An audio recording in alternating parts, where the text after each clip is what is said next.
Bonjour à tous et bienvenue à ce webinaire sur les mesures de simplification. L'objectif de ce webinaire, c'est de vous présenter l'ensemble des mesures de simplification que l'ANR met en place pour les appels à projets 2026 et pour son suivi de projet. On va peut-être se présenter pour le début de ce webinaire. Donc, je suis Émilie Abillon, je suis directrice adjointe de la direction du conventionnement et du financement et je suis accompagnée de Laurence. Bonjour à tous et à toutes.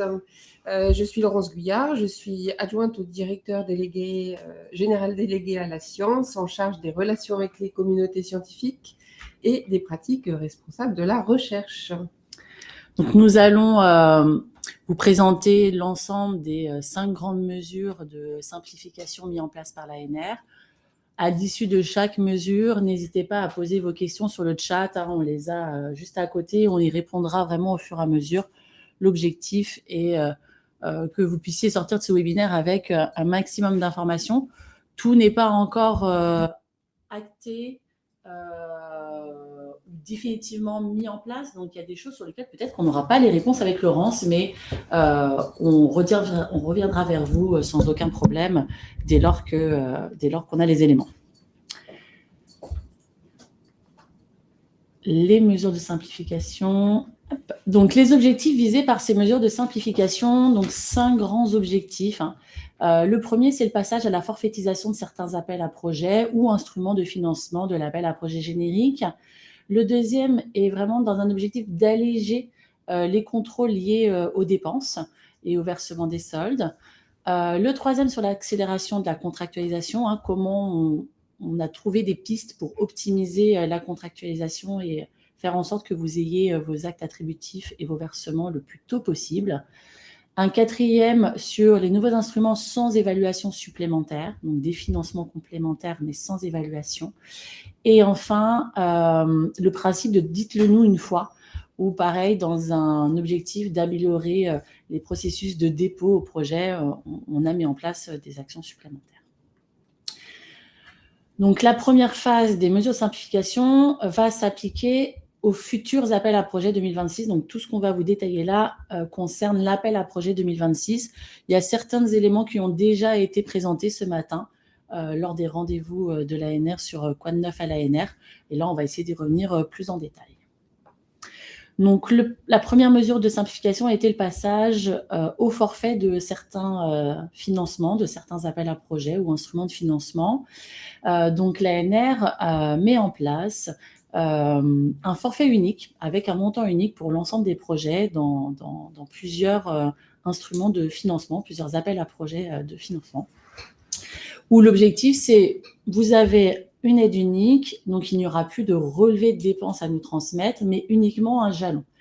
Donc, les appels qui sont éligibles à ce forfait sont la PERC-JCJC, l'Access ERC, SRSEI, TERC, MRSEI, qui ont vraiment des objectifs de dépôt de projet européen. Donc, le jalon attendu sera le récépissé de dépôt au projet européen, la preuve du dépôt.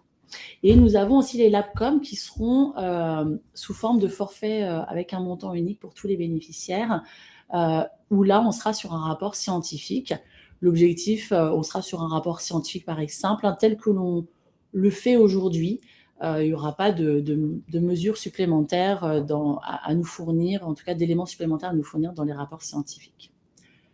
On a 2 autres instruments de financement qui vont passer aussi sous forme de forfait, mais un petit peu différemment, puisque là, on est plutôt sur un modèle lump sum où chaque montant du forfait sera défini vraiment par bénéficiaire. Ce n'est pas un montant unique pour l'ensemble de nos bénéficiaires, c'est vraiment un montant, c'est pas un montant unique, ce sera, pour tous les bénéficiaires, ce sera un montant individualisé. Donc, l'objectif, ça va être vraiment de déposer votre budget tel que vous le faites aujourd'hui déjà dans les PRME et dans les JCJC.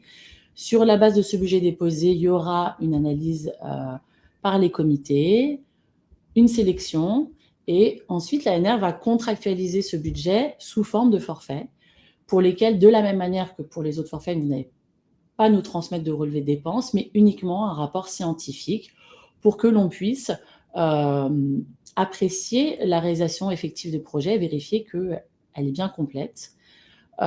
Pour accompagner ces mesures de forfaitisation, l'ANR a publié depuis fin août 2 règlements financiers. Donc, il n'y a plus un seul règlement financier, mais bien 2 règlements financiers. Un spécifique pour les coûts forfaitaires et un qui est notre règlement financier général qui va répondre aux besoins des financements à coût réel. Il faut savoir que les forfaits, tout ce qu'on vous a présenté là, s'applique uniquement aux établissements publics. Généralement, ce sont des appels qui sont plutôt demandés par les établissements publics, mais si jamais il y a des établissements privés qui postulent à ces projets, sachez que vous restez soumis au coût réel et que vous ne serez pas sous forme forfaitaire. Voilà sur cette première mesure qui est les forfaits. Peut-être, Émilie, peux-tu mentionner le fait qu'il va y avoir un webinaire dédié au règlement financier, justement? Tout à fait. On vous donne rendez-vous le lundi 15 septembre à 10h pour effectivement un webinaire sur les 2 règlements financiers. Donc, l'objectif sera de présenter les différences avec le règlement financier actuel et toutes les évolutions. Voilà. Petite salle justement sur les impacts de la forfaitisation et vous ayez bien le schéma en tête. Sur la situation actuelle, comment ça se passait? C'était pour chaque financement, on avait un relevé de dépenses et un rapport scientifique qui nous permettait de verser le solde. Demain, sur les forfaits, donc il y aura toujours une notion de solde. Le forfait ne remet pas en cause le processus de versement comment dire, je sais plus le terme, mais par année, échelonné, voilà, sur plusieurs années. Donc, il y aura toujours un moment où on va attendre des justifications pour payer le solde, sauf que ça sera un jalon simplifié, comme je vous l'ai expliqué, un récépissé ou un rapport scientifique. Avant de passer à la mesure, est-ce qu'il y a des questions déjà sur la partie forfaitaire ou pas? Oui, est-ce que les EPIC et les ESPIG sont concernés également par la forfaitisation? Dès lors que vous êtes financé à coût marginal, vous êtes concerné par cette forfaitisation. Donc, effectivement, les ESPIG, depuis l'année dernière, ça avait été vraiment rajouté, écrit dans notre noir sur blanc sur notre règlement financier, que les ESPIG étaient reconnus comme organisme de recherche et donc financés au coût marginal. Donc, effectivement, vous serez concerné par ce forfait. Pour les EPIC, ça va dépendre du consortium du projet. Sur ces projets-là, il n'y a pas de consortium, donc les EPIC seront concernés également, effectivement, étant donné qu'il n'y a pas de consortium dessus. On est sur des mono-attributaires. C'est que des projets sur la forfaitisation, c'est que des projets mono-attributaires, mono-bénéficiaires. Donc, effectivement, les EPIC et les ESPIC seront concernés. Autre question, le passage à la forfaitisation s'applique-t-il aux projets déjà en cours ou seulement aux futurs projets? Alors, c'est sûr que ça s'appliquera à compter des AAP 2026 et on est en réflexion pour voir, pour rendre cette forfaitisation rétroactive. Aujourd'hui, on n'est pas en mesure de vous donner vraiment les contours de cette rétroactivité. Une communication sera faite plutôt en fin d'année sur ce sujet. Alors, est-ce que cela entraîne une modification des pourcentages des premiers versements? Non. L'échéancier de versement vraiment reste le même. On reste sur quelque chose de tout à fait ISO à ce qui est fait en fonction des instruments. À chaque instrument de financement a son propre calendrier de versement. Donc ça ne bougera pas. C'est de la même manière, sauf qu'ils seront faits. Il n'y aura pas du tout de livrable intermédiaire demandé. Ça sera fait de manière automatique et le solde, par contre, sera conditionné au jalon simplifié. Suite sur la question des EPIC. La personne dit oui, mais dans le cadre où une entreprise est embarquée sur fonds propres, un EPIC passe en coût complet. Donc, est-ce qu'on est toujours pour la forfaitisation? À partir du moment où ce sont des projets collaboratifs, ça ne relève pas de la forfaitisation puisque c'est uniquement sur les JCJC et PRME. C'est ça. Il n'y a qu'un seul bénéficiaire. Il n'y a qu'un seul bénéficiaire, donc il n'y a pas de déclaration de partenaires qui normalement impactent le passage d'un EPIC à coût complet. Si vous voyez vraiment à un moment donné, si vous avez un cas bien précis, on pourra le voir de manière individuelle, mais par principe, l'EPIC est éligible au forfait. Voilà. On pourra gérer des cas particuliers ensemble en en aparté sans aucun problème. Je crois que c'est important, on nous demande de revenir, Émilie, sur la manière dont sont calculés ces forfaits. Donc, la distinction, insister sur la distinction entre les forfaits montant unique pour certains appels et puis ceux qui sont basés sur le montant de l'aide demandée dans le cadre des budgets JCJC et PRME. Oui, tout à fait. Donc, vraiment, c'est vraiment ça qu'il faut retenir. C'est que tous les appels qui sont listés sur cette slide-là, on est sur un montant unique à l'ensemble des bénéficiaires publics de l'appel. Donc, ça va être un montant forfaitaire qui sera fixé dans l'appel, qui s'appliquera à tout bénéficiaire de cet appel. Alors que pour les JCJC et les PRME, qui est la slide suivante, que je n'arrive pas à passer. Voilà. Là, par le coup, on l'a dit ce matin, mais on le redit ici. Vous devez, dans le cadre du dépôt de projet, déposer un budget, une annexe financière. Vous devez définir quel est votre budget et ça reste un critère d'évaluation pour ces appels-là. PRME et JCJC, le budget reste un critère d'évaluation.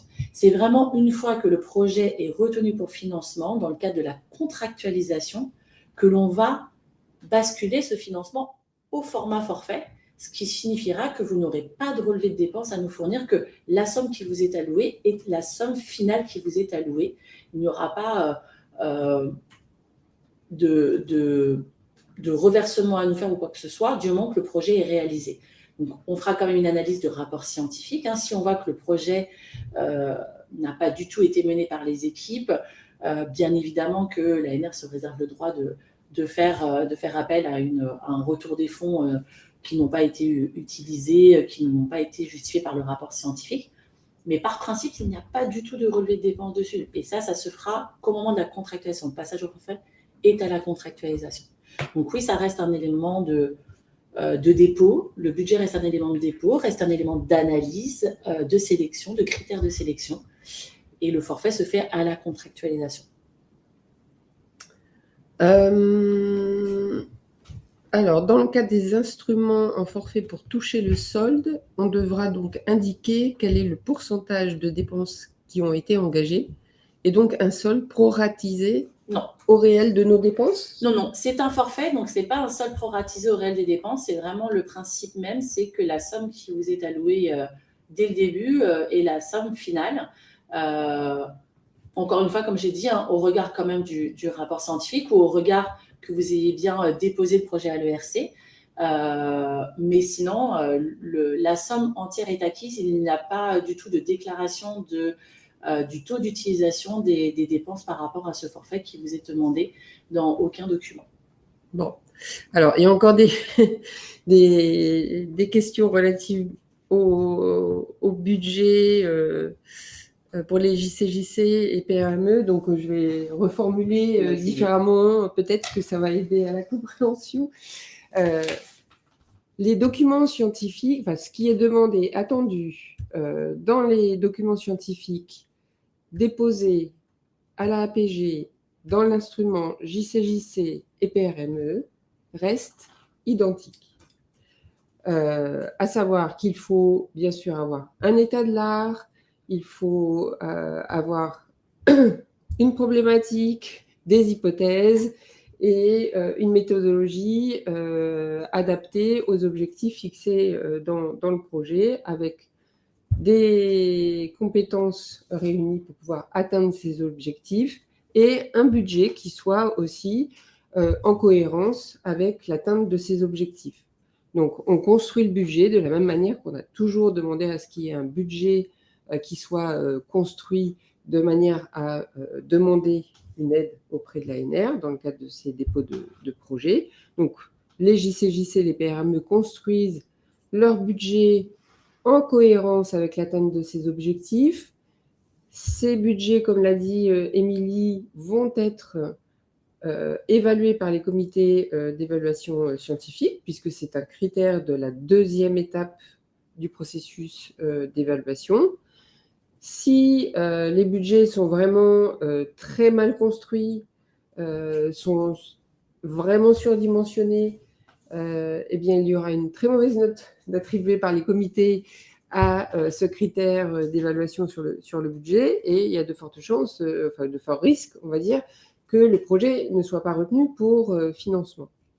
Si les comités d'évaluation considèrent que globalement le budget est cohérent, mais qu'il y a un poste de dépense qui est un peu surestimé, c'est souvent le cas des missions. Ça peut être aussi le cas du personnel. Parfois, il y a des projets qui demandent 2 thèses et 3 post-docs. Ça représente des sommes assez conséquentes.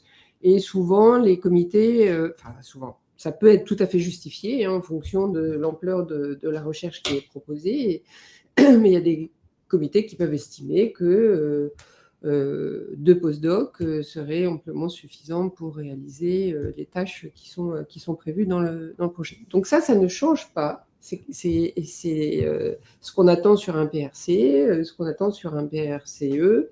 On attend cette construction budgétaire en cohérence avec les objectifs du projet. Et donc, le forfait financier qui vous sera versé correspondra au montant d'aide que vous avez demandé, le cas échéant, moins les petits ajustements budgétaires que pourrait avoir demandé le comité d'évaluation. Donc, c'est totalement différent de la forfaitisation qui est proposée dans le cadre des appels spécifiques tels que MRSEI, Tremplin ERC, l'APCOM, parce que là, vous avez des budgets qui sont uniques. C'est-à-dire que pour MRSEI, on va verser 30 000 € par projet, quel que soit le projet, quel que soit l'appel auquel souhaite répondre le consortium. Sur l'APCOM, le montant d'aide est identique pour l'ensemble des projets également. Donc, c'est 300 000 € qui sont versés aux bénéficiaires académiques. Voilà, donc on a une partie de la forfaitisation qui se caractérise par des montants uniques pour l'ensemble des projets d'un même appel. Et puis, pour ce qui est des instruments de l'appel à projet générique, donc JCJC et PRME, ces forfaits auront un montant différencié entre les projets, puisqu'ils correspondront au montant d'aide demandé et qui a été validé ou un peu ajusté par le comité d'évaluation scientifique.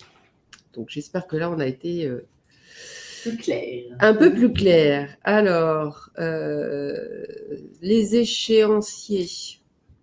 Émilie. Les échéanciers de versement restent les mêmes, on l'a dit, voilà, ça, pas de changement dessus. Il y a des questions sur, lors de la phase 1, est-ce qu'ils doivent donner les grandes lignes du budget. Donc, il y a un budget à donner en phase 1, effectivement, sur ces appels, comme pour les autres appels de l'instrument, pour les autres instruments de l'appel à projet générique. Et après, les autres questions, je pense qu'on y reviendra après sur les parties audit. Est-ce que la somme allouée peut être proratisée en fonction du degré d'accomplissement du projet scientifique lors du solde? Non, c'est ce qu'on a dit, effectivement, il n'y aura pas du tout de proratisation. Dans la phase 1 du JCJC, devons-nous déjà donner quelques grandes lignes du budget? Alors, c'est pour l'ensemble des instruments de financement, excepté le PRCE. On va on va pas y revenir ici, mais on l'a bien expliqué ce matin. Et encore une fois, le replay sera mis à disposition. Donc, vous pourrez vous appuyer dessus. C'était quoi? J'ai perdu le fil.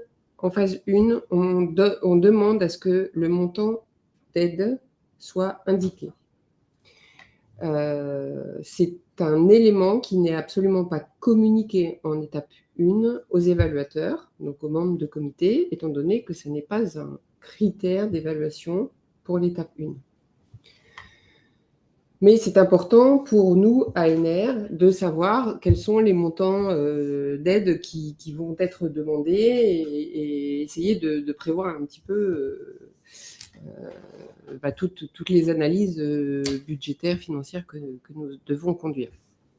Entre l'étape 1 et l'étape 2, vous pouvez modifier ce montant d'aide, mais vraiment à la marge, il ne peut pas y avoir de différence au-delà de 7% par rapport au montant d'aide indiqué lors de l'étape 1.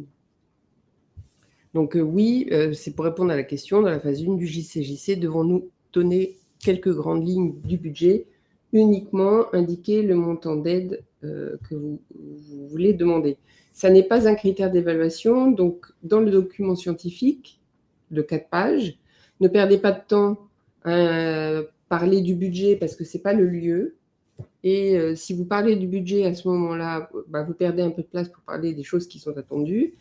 Et ça va entraîner en plus des biais dans l'évaluation. Et on a le souci premier de l'ANR, eh bien, ce qu'on disait ce matin, de s'assurer de l'équité de traitement des projets qui sont déposés et qui sont évalués.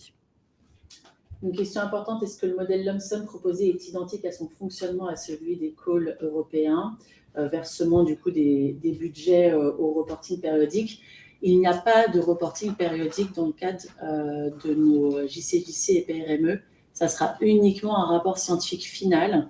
Donc, les versements intermédiaires se feront de manière automatique chaque année, sans compte rendu des work packages intermédiaires. C'est uniquement un rapport scientifique final qui est fait. Dans le cas où un rapport scientifique ne répond pas aux attentes, est-ce que la totalité du financement reçu devrait être remboursée? On ne l'espère pas. Hein. L'objectif, c'est pas du tout ça. Ça va être de mesurer si vraiment le projet n'a pas pu être mené. Dans nos principes aujourd'hui, il y a déjà un contrôle du rapport scientifique. Et aujourd'hui, si on constate que le projet n'a pas du tout été mené, on peut décider de coupe sur le projet au moment du solde, sur tout ou partie. Généralement, on est plutôt sur une partie. Encore une fois, l'objectif, c'est pas non plus de mettre en difficulté l'établissement, de mettre en difficulté les laboratoires, les équipes de recherche, mais c'est juste de vérifier que les projets ont bien été menés pendant comme ça avait dû être fait.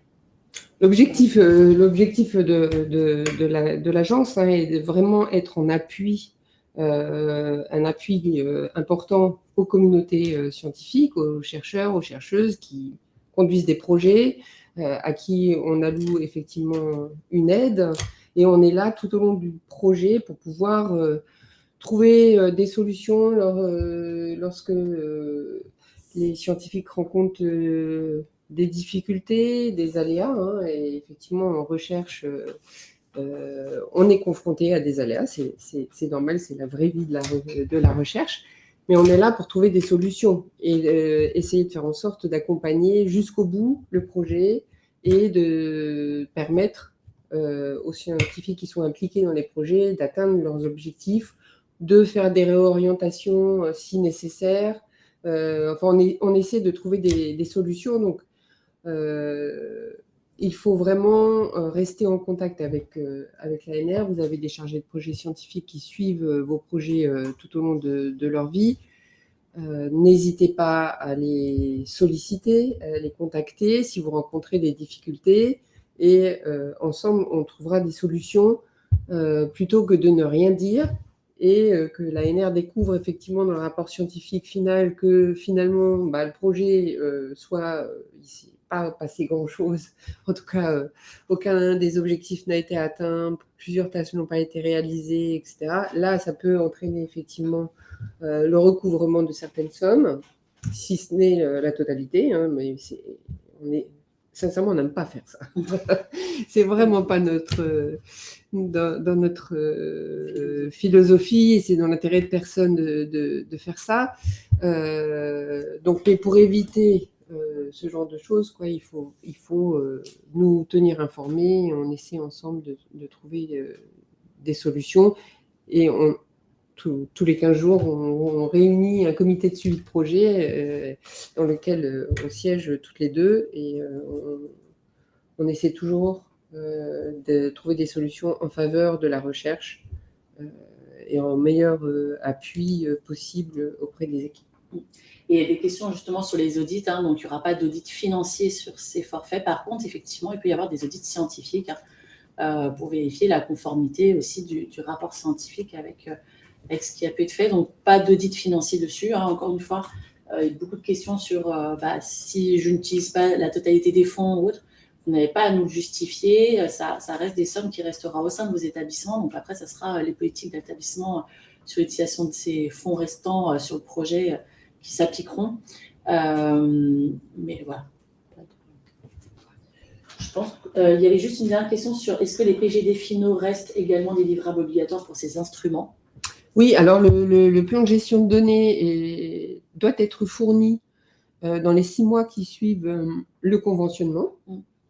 Et puis, on vous demande d'actualiser ce plan de gestion de données à la fin du projet. Vous pouvez l'actualiser au fil de l'eau, c'est tout à fait possible. Vous le déposez dans le système d'information métier et bien sûr, il sera pris en considération, mais ça n'est pas obligatoire. Ce qu'on veut, c'est un premier plan de gestion de données actualisé à la fin du projet. Il y a une question également sur les règles de prolongation d'un projet. Est-ce qu'ils restent inchangés? Oui, bien évidemment que si ces projets doivent faire l'objet d'une prolongation, il faut nous formuler la demande. Il faudra avoir un accord de notre part de prolongation. Vous avez quand même un livrable, notamment scientifique, à nous transmettre. Et puis, le paiement du solde, encore une fois, est conditionné quand même à la fin du projet et à ce livrable. Donc, ces modalités-là ne changent pas.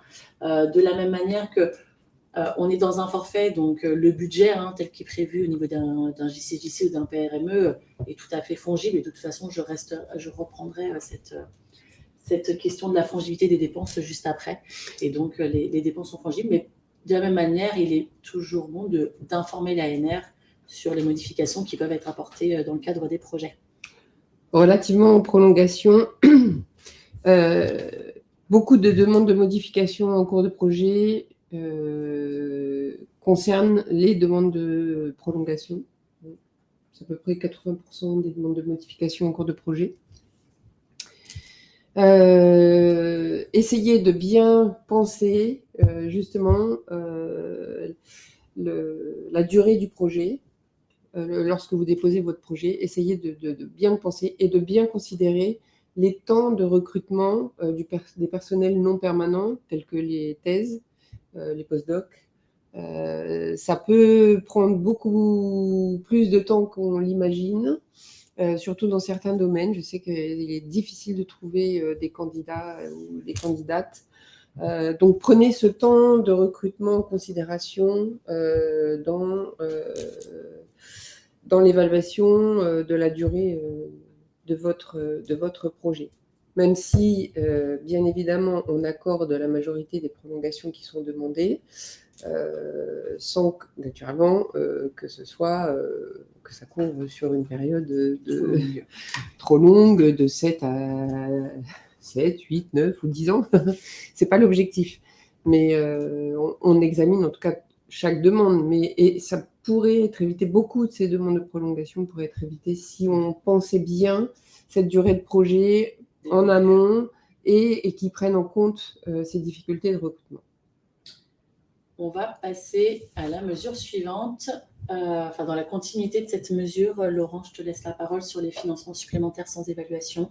Oui, on est particulièrement soucieux de permettre, d'accompagner les chercheurs et chercheuses françaises, de les accompagner vers l'Europe et de pouvoir répondre à des projets, des appels européens. Donc, vous avez les dispositifs tels que Tremplin, ERC, qui existe déjà depuis plusieurs années.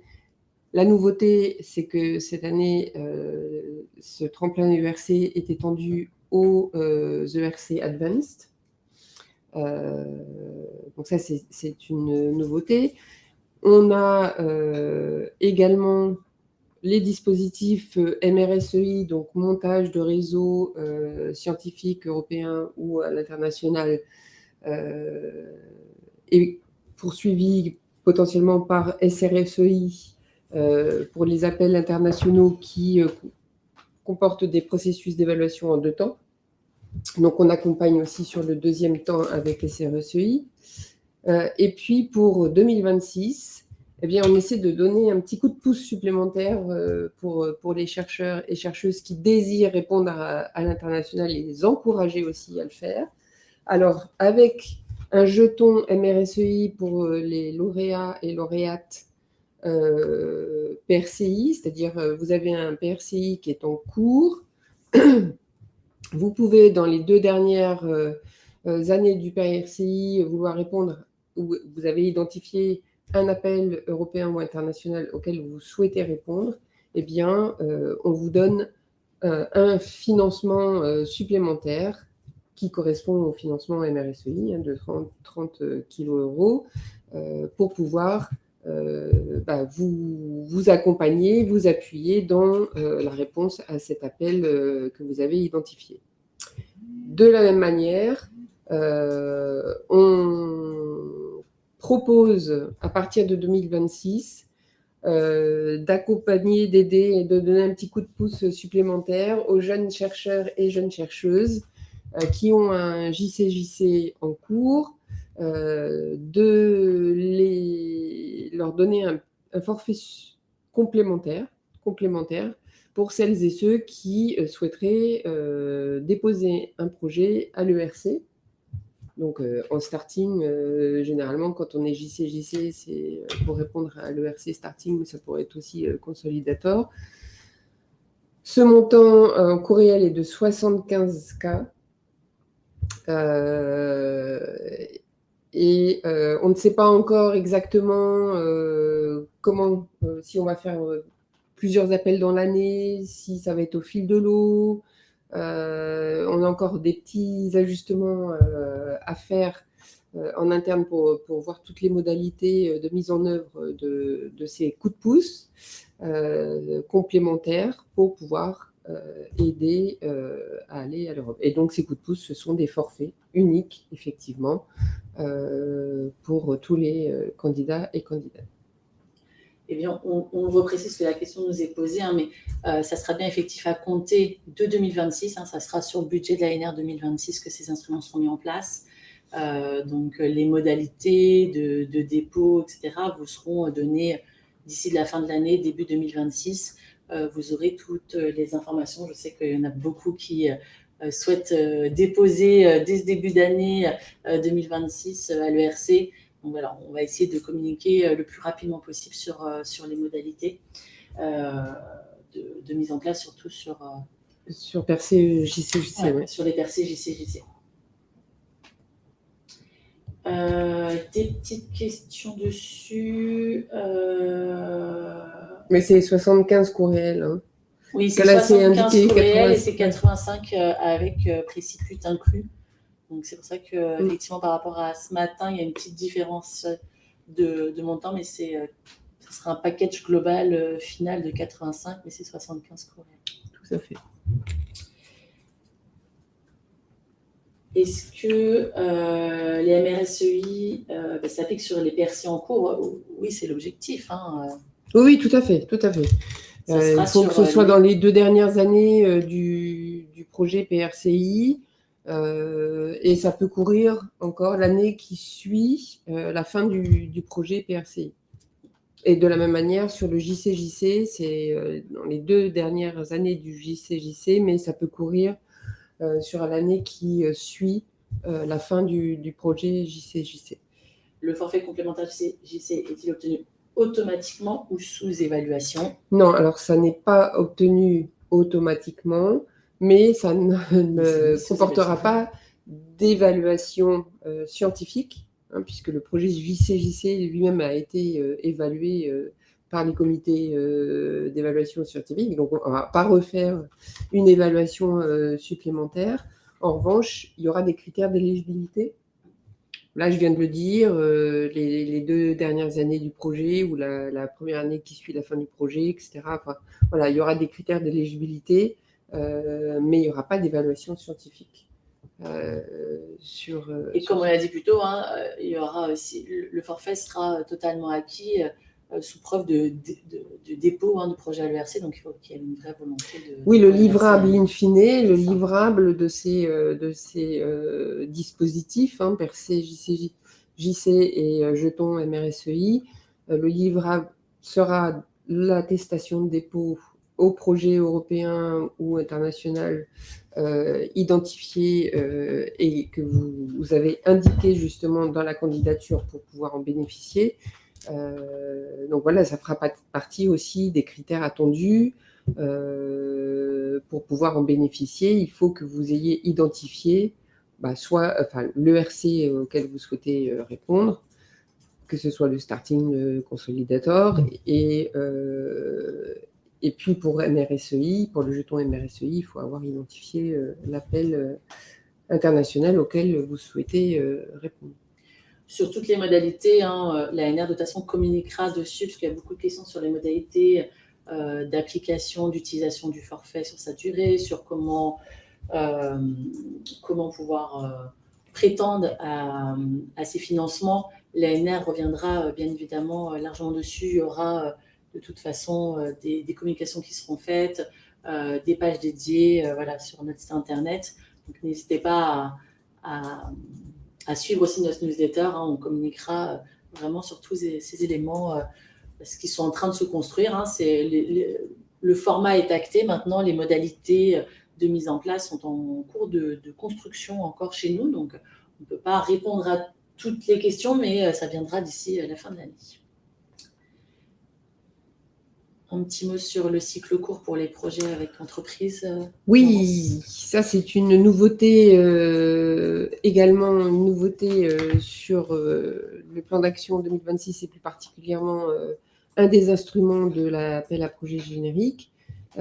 C'est prévoir un cycle court d'évaluation pour les PRCE, donc les projets de recherche collaborative avec entreprises.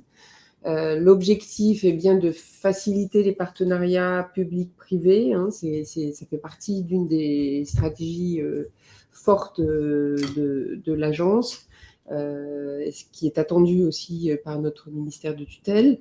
Donc, comment favoriser ces partenariats publics-privés? On s'est rendu compte, parce qu'on dialogue aussi avec les entreprises, que le cycle de 9 mois sur le processus d'évaluation et de sélection de la APG est beaucoup trop long.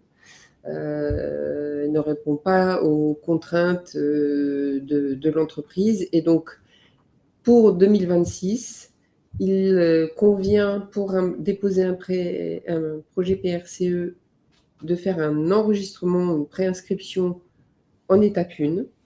Là, ne seront demandées que les coordonnées du coordinateur ou de la coordinatrice. Petit rappel, il ne pourra pas y avoir de changement de coordinateur ou de coordinatrice entre cette phase de préinscription en étape 1 et la deuxième étape. Deuxième étape où, pour le projet PRCE, la coordinatrice ou le coordinateur dépose une proposition complète directement en étape 2 sans passer par la phase d'évaluation de l'étape 1, au même titre que les PRCI, les projets de recherche collaborative à l'international. On va continuer sur les mesures de simplification maintenant, sur les phases de dépôt de projet. Donc, nous avons revu dans le cadre du règlement financier les catégories de dépenses.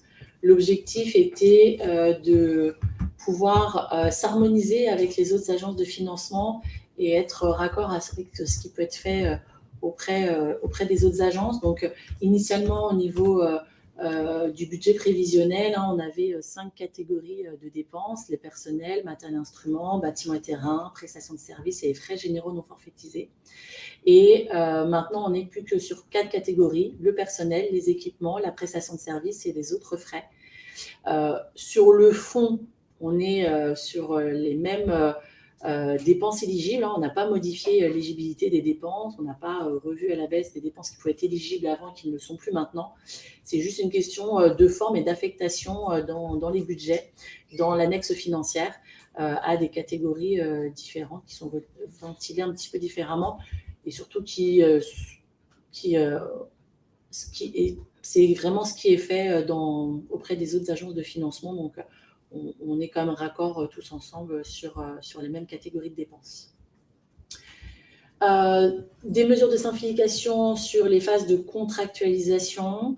La phase de contractualisation, aujourd'hui, est une phase qui peut être parfois assez longue en fonction des cas de figure. Si le projet a eu une coupe budgétaire ou pas dans le cadre du comité, il y a des phases de validation de documents et ensuite d'émission d'actes. Et donc, la PG, par exemple, qui est sélectionnée sur fin juin, voire début juillet, en plus, on se retrouve sur une période estivale où les établissements sont fermés. Et donc, ce qui aussi entraîne une longueur derrière dans la contractualisation et des projets qui sont plutôt contractualisés en fin d'année, alors que les projets sont sélectionnés dès début juillet. Donc l'ANR a fait des choix de pouvoir aller un peu plus vite dans ces démarches en supprimant certaines étapes ou en automatisant certaines étapes dans la phase de contractualisation. Donc, le premier point, c'est sur les ajustements budgétaires. Dès lors que le comité appliquait une révision du budget, on redonnait la main au porteur pour refaire son annexe financière. À partir de l'AAP 2026, on ne redonnera pas la main au porteur. C'est l'ANR directement qui appliquera, selon les recommandations du comité, cette coupe budgétaire et on mettra à jour les annexes financières sur le CIM. Ce qui fait que sur le CIM, vous aurez à disposition les annexes financières en phase de dépôt et vous aurez une annexe financière en phase de contractualisation avec l'application de cette coupe budgétaire. Cette application automatique par l'ANR est accompagnée par la suppression des règles de fongibilité, enfin, en tout cas des demandes de dérogation de fongibilité. Donc, il n'y aura plus de limite à la fongibilité. Les budgets seront libres de modification, avec toujours, par contre, une limite du recours à la prestation de service qui est toujours limitée à 50%. L'objectif, ce n'est pas de sous-traiter la recherche, c'est que les équipes en place puissent mener la recherche eux-mêmes. Mais par contre, on supprime la limite de fongibilité entre les dépenses de personnel vers les prestations de services ou inversement. Vous avez toujours une obligation d'information de l'ANR. On souhaite continuer à suivre, par contre, les mouvements qui peuvent être faits, les réaffectations qui peuvent être faites au sein des budgets tout au long du projet. Donc, vous aurez toujours à disposition un formulaire d'information sur votre répartition budgétaire, mais qui ne fera plus l'objet d'un accord de dérogation par l'ANR. Deuxième suppression aussi, c'est la phase de validation des annexes financières. Chaque tutelle gestionnaire devait valider chaque annexe financière avant contractualisation. On va donner la possibilité aux établissements de mener des contrôles, mais ces contrôles seront menés dès la fin de la phase 2 de dépôt de projet pour la APG ou dès la phase de dépôt des projets pour les appels à projets spécifiques et pendant toute la durée post-dépôt. Donc, sur la APG, on limitera un certain temps. On est plutôt sur une tendance à 1 mois pour permettre aux établissements d'aller vérifier si c'est la bonne tutelle gestionnaire qui a été déclarée, si c'est la bonne tutelle hébergeante qui a été déclarée, si ce n'est pas le cas, de pouvoir nous faire remonter les informations pour qu'on puisse corriger les données. Notre objectif, c'est que dès lors que le comité a rendu sa décision de sélection, l'ANR puisse contractualiser tout de suite les projets sans avoir à passer par des étapes de validation et des allers-retours de validation. Et troisième chose, c'est la suppression de l'annexe financière dans les actes attributifs.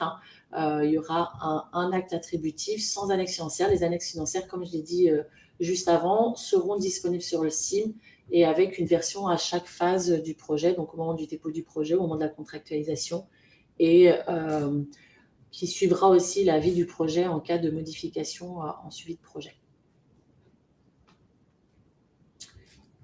Il y a plein de questions, Émilie, mais alors il y a plein de questions qui n'ont rien à voir avec ce que tu viens de présenter. Oui, alors, juste peut-être sur ce webinaire, on est sur les questions liées aux mesures de simplification. Je sais qu'on va vous présenter peut-être aussi des choses à côté, mais n'hésitez pas à poser toutes vos questions. Vous avez une adresse générique à apg.science qui est disponible, qui est là pour répondre à toutes vos questions. Donc, n'hésitez pas à les poser.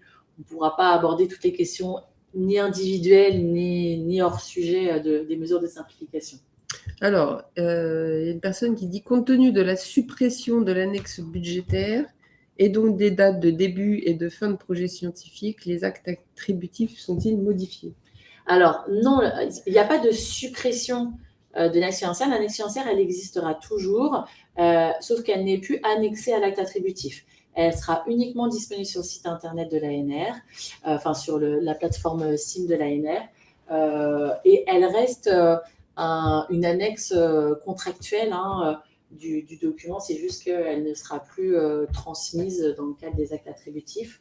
Et donc, les informations de l'acte attributif restent les mêmes avec une date de début d'étude des dépenses, une date de durée de projet, et ensuite, on ne met pas de date de fin d'étude des dépenses puisque, comme tout à l'heure l'a dit Laurence, les projets font très régulièrement l'objet de prolongation.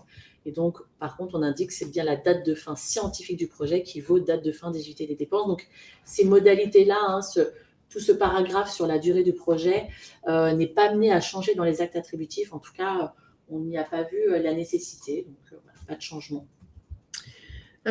Pour revenir sur la question de la validation des infos administratives et financières, après résultat, il n'y aura pas de validation des responsables scientifiques, mais seulement des établissements, où il n'y a aucune validation et il faudra corriger avant un délai d'1 mois, sinon les données seront considérées comme valides.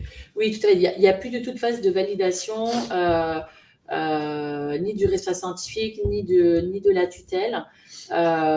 L'objectif, c'est de bien être attentif lors de vos dépôts de projet et aussi de responsabiliser les chercheurs lorsqu'ils déposent un projet à se rapprocher des personnes qui les accompagnent au sein de leur tutelle. Il y a des cellules d'accompagnement au montage de projets qui sont présents dans la majeure partie des établissements. Donc, l'objectif, c'est vraiment d'accentuer sur ça pour que, dès la phase de dépôt, en fait, on ait les bonnes données administratives, qu'on ait tous les éléments qui permettent de contractualiser le projet. Toutefois, on sait que des erreurs sont possibles, des mauvais choix peuvent être faits sur la plateforme de dépôt.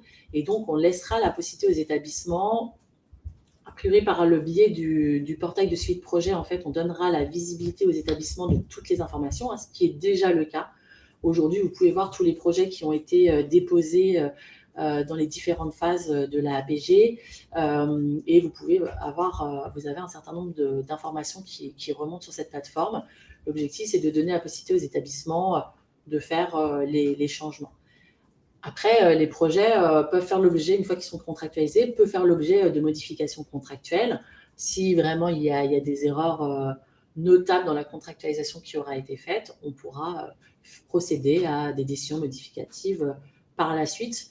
L'objectif, ce n'est pas d'augmenter le nombre de décisions modificatives par la suite, c'est que les données dès la phase de dépôt soient la bonne. Donc, n'hésitez pas à fiabiliser aussi de votre côté toutes ces informations et communiquer auprès des chercheurs, des personnes qui déposent des projets sur les informations à saisir pour que ça soit en conformité tout de suite.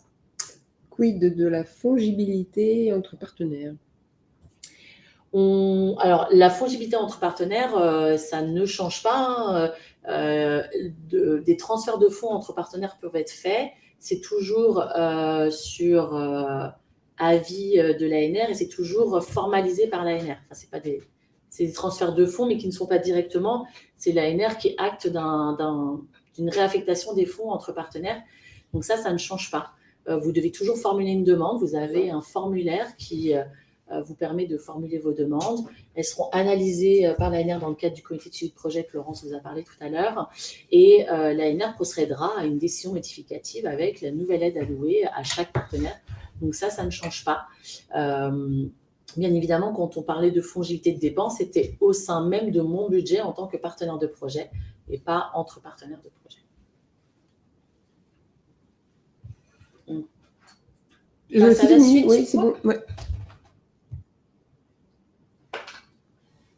On a un petit bug sur la présentation, on arrive tout de suite. Voilà.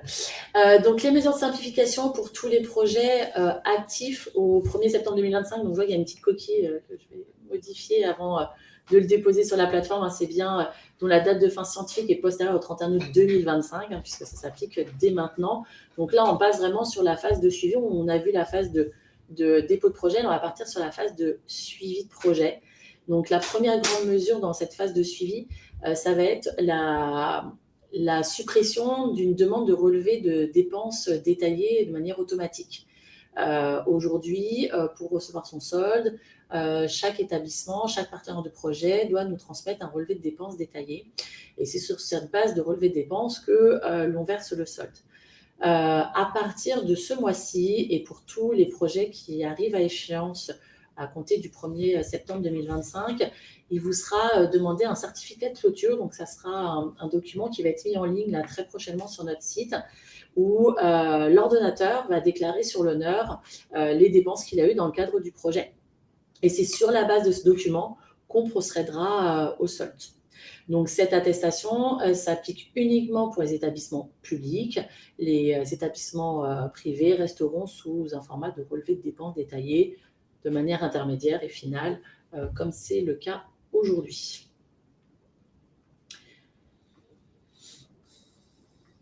Cette mise en place de cette attestation va être accompagnée quand même de contrôles supplémentaires des dépenses et d'audits.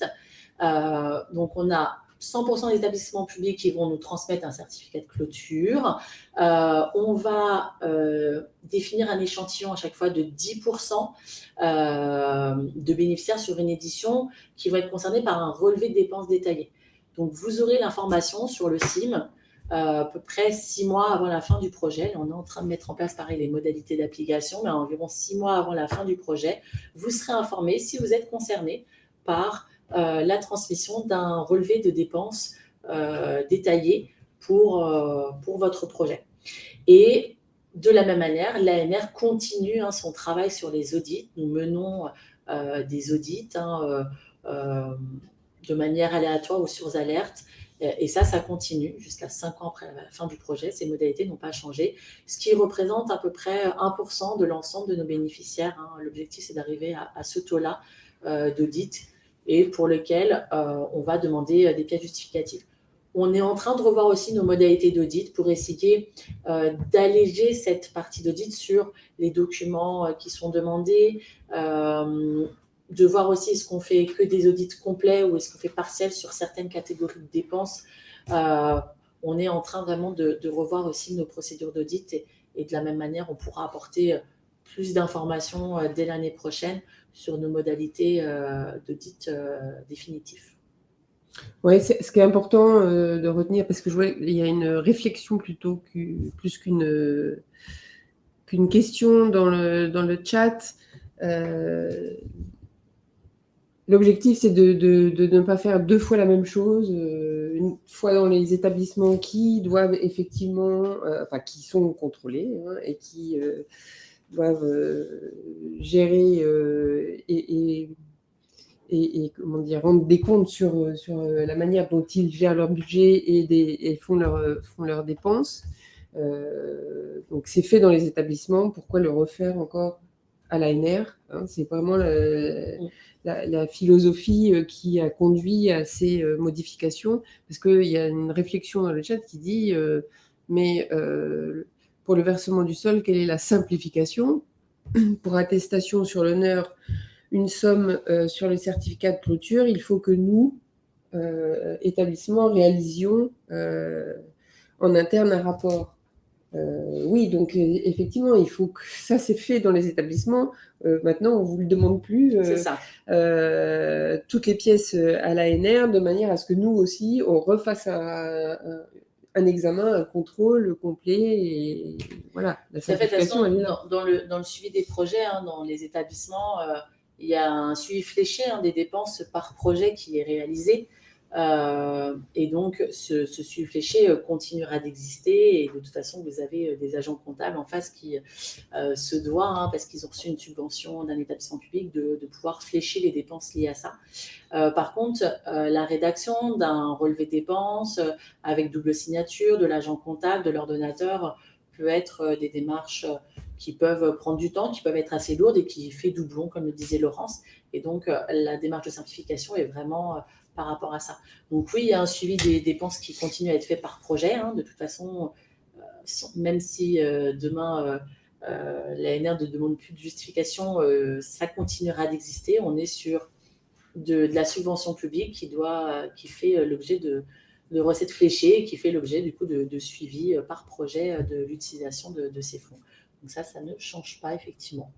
Mais déjà, on enlève l'établissement des documents, les processus de signature qui peuvent être longs en interne et qui peut être fastidieux à remplir chaque dépense sur les relevés de dépenses. Pour ceux qui le font, je pense qu'ils y verront in fine une simplification et un gain de temps. En tout cas, on l'espère pour eux. Et de la même manière, on est dans une démarche toujours évolutive de nos process, donc n'hésitez pas à nous faire remonter si vous avez effectivement des réflexions, des propositions. On reste à l'écoute sur ces mesures de simplification ou en dehors de ces mesures. Voilà, n'hésitez pas à vous rapprocher de nous. On sera tout le mois de septembre, de toute façon, on va être en déplacement sur toute la France pour venir à votre rencontre, pour vous exposer tout le plan d'action 2026, pour vous exposer aussi ces mesures de simplification. Donc, ça sera l'occasion d'échanger ensemble aussi sur ces sujets. Le certificat de clôture attendu, il est à transmettre à l'ANR dans quel délai ? C'est toujours les mêmes délais. Vous avez toujours 12 mois maximum pour nous transmettre les éléments. Ces modalités n'ont pas changé. C'est juste le format. Donc, c'est toutes les règles liées au relevé de dépenses, finalement, est remplacée par une attestation de clôture. Donc, les modalités de clôture des projets restent les mêmes. Vous avez jusqu'à 12 mois maximum pour nous fournir et les rapports scientifiques, enfin l'ensemble des livrables, rapports scientifiques, accords de consortium, PGD finaux et attestation de clôture. Ça ne change pas. Et de la même manière, on fera des relances à 3 mois et 6 mois après la fin du projet, une mise en demeure à 9 mois si on n'a pas les éléments. Et l'ANR clôturera au bout de 12 mois. Et donc, s'il nous manque des livrables, potentiellement, on pourra récupérer, demander la récupération des fonds perçus non justifiés. Donc, ces modalités de clôture des projets de l'ANR ne sont pas modifiées. La simplification touche-t-elle aussi les attestations de non-cumul de financement ? Alors, c'est un sujet aujourd'hui, effectivement, qu'on est en train d'étudier et de voir comment on va formaliser les attestations de cumul de financement qui sont toujours demandées. Ça ne changera pas puisqu'on a une obligation de vérifier que les subventions allouées aux établissements ne se superposent pas avec des dépenses faites par d'autres subventions et que ça ne dépasse pas surtout les 100% et qu'il n'y ait pas de cumul de financement d'une même dépense par le biais de d'autres subventions que vous pourriez avoir en France, au niveau de l'Europe ou autre. Donc, les attestations de cumul de financement continuent d'exister. Elles seront toujours obligatoires pour tous les projets. On reviendra vers vous de manière plus concrète sur la manière dont elle sera faite, puisqu'elle ne sera plus faite dans le cadre de la validation d'annexe financière pour la première étape. Maintenant, aujourd'hui, on a un formulaire qui est disponible dans le cadre du module CSP pour faire vos modifications de déclaration. Donc, sûrement qu'on se servira de ce module-là pour les primo-déclarations. On est en train de le travailler. Il y a une question sur est-ce qu'il existe une maquette de l'attestation ? Alors oui, bien évidemment que le format d'attestation de clôture est un format qui sera fourni par l'ANR. comme pour le relevé de dépenses et qui ne sera pas dérogeable. Il est en cours de validation par toutes les instances chez nous. Il sera déposé d'ici fin de semaine prochaine sur et le site internet et les différentes plateformes où aujourd'hui on communique ces documents, donc le SIM par exemple.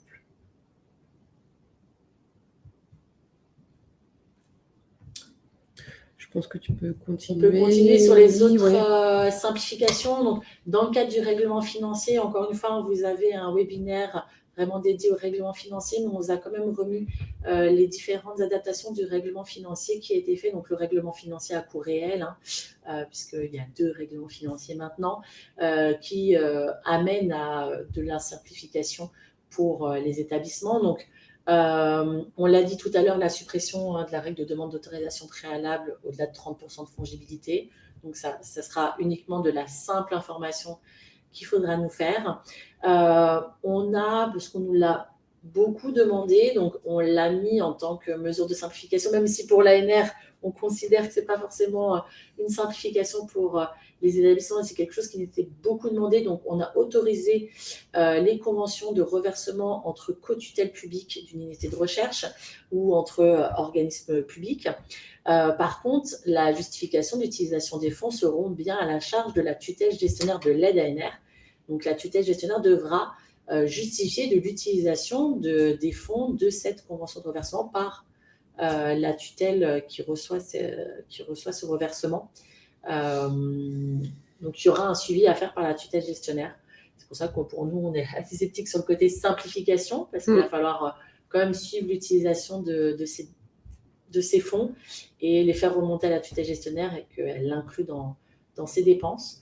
Mais voilà, on l'autorise en tout cas. Il n'y aura plus de sujet sur les conventions de reversement, parce que c'est quand même des questions qu'on a très régulièrement sur l'éligibilité de ces conventions de reversement. Et on a également supprimé la demande de délibération du conseil d'administration d'université pour les décharges d'enseignement dans le cadre de l'instrument jeunes chercheurs, jeunes chercheuses, au profit d'une simple attestation. Là, cette fois, c'est une attestation libre de rédaction par les établissements qu'il faudra nous fournir. Je vais présenter peut-être les mesures à venir et puis après on rebalayera s'il reste des questions. 2 autres mesures à venir, alors qui sont plus sur les outils, où effectivement on a ce principe de dites-le nous une fois. Donc aujourd'hui, vous avez à disposition un portail commun des appels, qui est un portail partagé par les différentes agences de financement en France, type ADEME, ANSES, ANRS, l'INCA, l'INSERM et puis bien évidemment l'ANR. Donc ce portail est existant et l'objectif c'est de le faire évoluer pour justement harmoniser un petit peu les pratiques entre les différents acteurs de financement dans les informations que l'on collecte et du fait que ces informations seront enregistrées du coup sur la plateforme et que vous n'aurez pas besoin à chaque fois de les communiquer à chaque agence de financement. Donc, il y aura un identifiant unique, voilà, avec des données qui seront intégrées sur la plateforme et qui sera communiqué à chaque fois que vous déposez des projets. Et de la même manière, à l'ANR, on a une multitude d'outils qui sont disponibles au service des chercheurs, des établissements, des tutelles gestionnaires, des tutelles hébergeantes pour suivre les projets, que ce soit en phase de dépôt, en phase de suivi de projet. Et l'objectif, c'est aussi de travailler sur une connexion unique, qu'on ait un seul identifiant, une seule connexion et un accès à l'ensemble de ces outils. Donc ça, c'est quelque chose qui est vraiment dans les tuyaux, qui devrait arriver courant 2026, qui est pris en charge par nos équipes SI, donc qui est vraiment a bien avancé, qui devrait arriver très, très prochainement sur courant 2026. On a fait le tour des différentes mesures de simplification qui ont été annoncées du coup cet été. Et on espère qu'on a pu vous éclairer. On peut prendre encore quelques questions si vous en avez. Oui, il y a une question sur les décharges d'enseignement. Donc, pour rappel, tu l'as dit, Émilie, mais ça s'applique uniquement à l'instrument de financement JCJC, donc jeunes chercheurs, jeunes chercheuses, et on autorise, enfin, en tout cas, sont éligibles les dépenses relatives à une décharge d'enseignement équivalente à 96 heures équivalent TD par année de projet. Et ça n'est plus limité dans le règlement financier, parce qu'il y avait une deuxième limite qui était un montant, il fallait que ce soit inférieur aussi à un montant de 10 000 euros, ce qui n'est plus le cas. Ce qui n'est plus le cas. Mais il n'y a pas d'autres, pour l'instant, il n'y a pas d'autres instruments de financement qui offrent une éligibilité de ces dépenses de décharge d'enseignement. En cas d'audit, devrons-nous fournir un relevé de dépenses avec un modèle type ANR par poste de dépenses? C'est une bonne question. C'est des modalités encore qu'on n'a pas travaillé, mais du fait de passer à une attestation de clôture, ça ne serait pas une simplification de vous demander un relevé de dépenses dans le cas d'un audit. C'est des choses qu'il faut qu'on discute avec nos auditeurs actuels bénéficiaires pour voir les modalités. Donc, je ne peux pas m'engager dessus, mais effectivement, c'est un sujet et je pense que c'est quelque chose qu'on peut tout à fait éviter. Sur la base de l'attestation, on a le montant, il faudra juste nous justifier de l'ensemble des dépenses faites. Donc, pas forcément nécessaire de faire un relevé de dépenses, mais encore une fois, je ne peux pas m'engager là-dessus et on vous donnera les modalités de toute façon en cas d'audit. Il y avait une question sur les JCJC et sur la durée du projet à déterminer en phase de dépôt. La question était si on a un contrat CDD qui n'est que de 3 ans, il faut du coup limiter la durée du projet pour pouvoir être éligible. Et quand le projet sera retenu pour financement, en cours de suivi, on pourra faire une demande de prolongation pour pouvoir réaliser effectivement la durée du projet qui est nécessaire pour l'atteinte des objectifs. Ça ne marche pas. On ne peut pas sous-dimensionner une durée de projet par rapport aux objectifs qui sont déterminés. Il faut que ce soit vraiment cohérent. Et ça, les comités d'évaluation ne pourront pas retenir ou proposer au financement un projet dont la durée n'est pas du tout cohérente avec les objectifs qui sont fixés. Il y a une question sur est-ce qu'une simplification des transferts de fonds entre partenaires d'un projet est prévue. Il faut savoir que il y a eu pas mal de réflexions qui ont été faites sur est-ce qu'on met en place un monobénéficiaire pour l'ensemble de partenaires, mais c'est une charge très lourde pour le monobénéficiaire de devoir déclarer les dépenses que fait chaque établissement, etc. Et ça pose des problèmes en plus entre les agents comptables, entre la responsabilité de chaque établissement.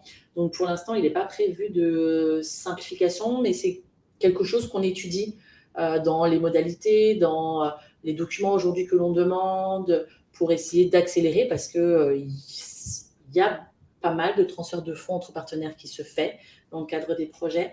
Et effectivement, ça peut prendre du temps parce qu'il faut collecter des informations de la part de chaque partenaire.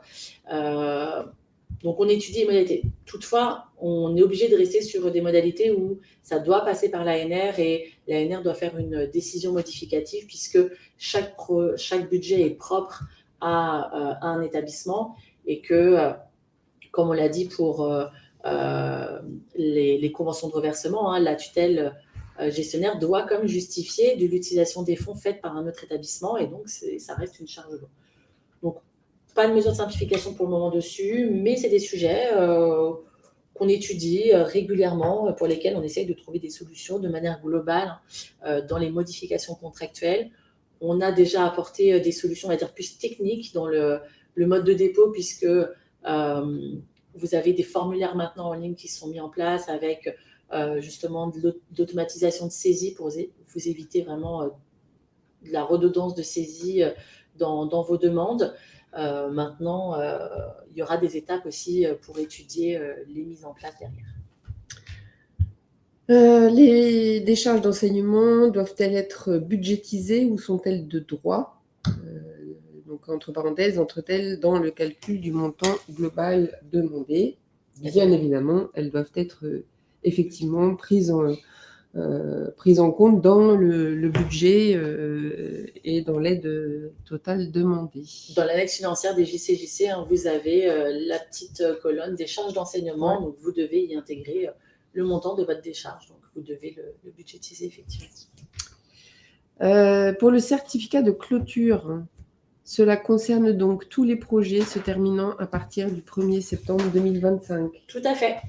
Donc, encore une fois, il va être mis à disposition dans les prochains jours. Donc, sachez que ne commencez pas tout de suite à faire vos relevés de dépenses là, pour les projets qui sont terminés depuis le 1er septembre. Ça sera l'attestation et elle sera disponible très rapidement. J'ai vu aussi une question passer sur la durée administrative. Oui, la date de fin administrative sera mentionnée sur le portail. Aujourd'hui, cette notion de date de fin administrative, c'est quelque chose qu'on a volontairement retiré de nos outils parce qu'en fait, elle s'applique automatiquement par rapport à la date de fin scientifique. La date de fin scientifique marque la date de fin administrative du projet. Et donc, on a plutôt souhaité communiquer sur une date de fin scientifique plutôt qu'une date de fin administrative qui pouvait être mal perçue. En plus, il y a des décisions politiques à l'époque de l'ANR en 2015-2016 de mémoire où il y avait une différenciation entre la date de fin scientifique et la date de fin administrative qui ont totalement disparu depuis maintenant pas mal d'années. Donc, il n'y a plus du tout de notion de date de fin administrative, mais plutôt de date de fin scientifique aujourd'hui à l'ANR. Émilie, je ne vois pas d'autres questions. Moi non plus. N'hésitez pas, encore une fois, vous avez des contacts à l'ANR, l'ensemble de la direction du conventionnement et du financement et donc les gestionnaires, vos gestionnaires pourront continuer à vous accompagner sur vos projets, sur les modalités d'application de ces mesures de simplification, vos chargés de suivi de projets scientifiques aussi. Il y a tout un processus de formation aussi interne sur la mise en place de ces mesures de simplification qui est en cours. Vous avez, dans le cadre de l'appel à projet générique, la boîte mail à APG Science, à APG ADFI aussi, qui est disponible pour répondre à vos questions. Voilà, on reste vraiment là pour vous accompagner. Le guide de l'appel à projet générique est publié, et en ligne, il est en ligne, donc précipitez-vous et bonne lecture. C'est ça. On vous souhaite une bonne préparation des projets pour répondre à l'appel. Je rappelle la date de clôture du site de dépôt des projets, qui est le 14 octobre, date importante à retenir. Pour rappel aussi, on vient sur site. On a 12 rendez-vous en France métropolitaine sur site pour venir à votre rencontre et pouvoir répondre à vos questions. Donc, on espère vous y retrouver. Et ces slides seront aussi disponibles sur le site internet dans les prochains jours, ainsi que le replay de ce webinaire. Donc, n'hésitez pas à le communiquer aussi autour de vous, au sein de vos équipes. Merci beaucoup. Merci et bonne continuation.